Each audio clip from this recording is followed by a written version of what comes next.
Teman-teman, saya Father Kenny. Selamat Pesta Santo Yakobus, terutama bagi umat saya di Paroki Santo Yakobus, Surabaya.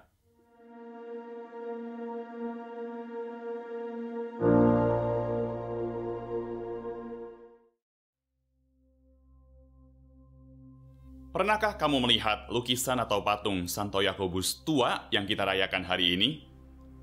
Apa yang dia pegang?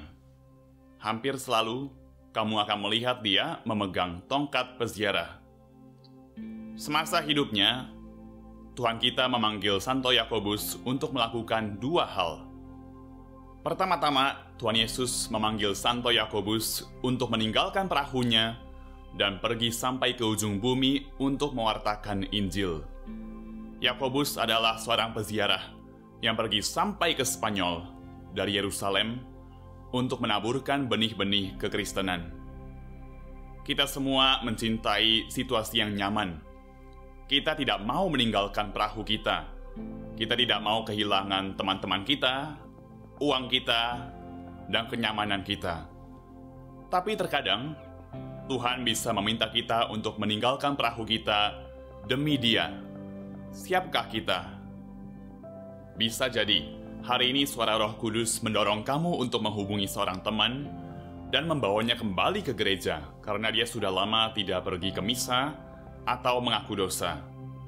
Tapi kamu mungkin berkata, aduh, apa ya yang akan dia pikirkan tentang aku? Dia pasti marah dan sebagainya. Apakah kamu lebih peduli dengan reputasimu? Atau kamu siap melakukan hal yang sulit demi Allah dan demi kebaikan temanmu? Kalau jawabanmu adalah iya, untuk pertanyaan yang kedua, kamu siap untuk meninggalkan perahumu seperti Santo Yakobus dan mengikuti Tuhan. Kedua, Santo Yakobus juga dipanggil untuk menjadi saksi. Dia adalah satu dari 3 murid yang menjadi saksi dari peristiwa-peristiwa penting dalam hidup Tuhan Yesus. Misalnya, mukjizat kebangkitan anak perempuan Yairus, atau transfigurasi, atau penderitaan Tuhan Yesus di Taman Getsemani.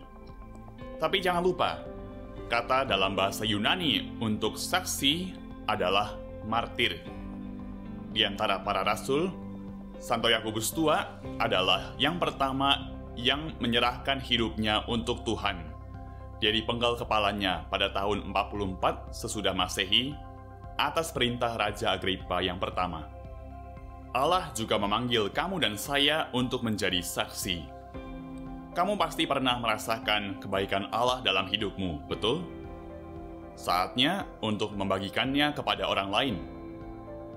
Kamu tidak perlu menulis sebuah blog di sebuah website Katolik untuk melakukan hal ini.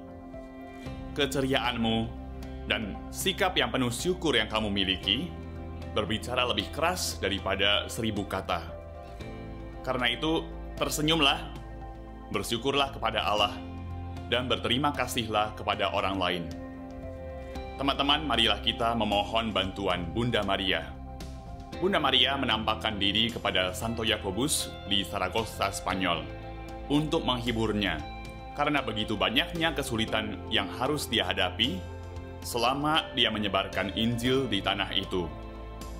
Bunda Maria, tolonglah kami anak-anak-Mu, agar kami mampu meninggalkan perahu kenyamanan kami dan menjadi saksi kebaikan Allah dalam hidup kami. Sampai jumpa di video berikutnya.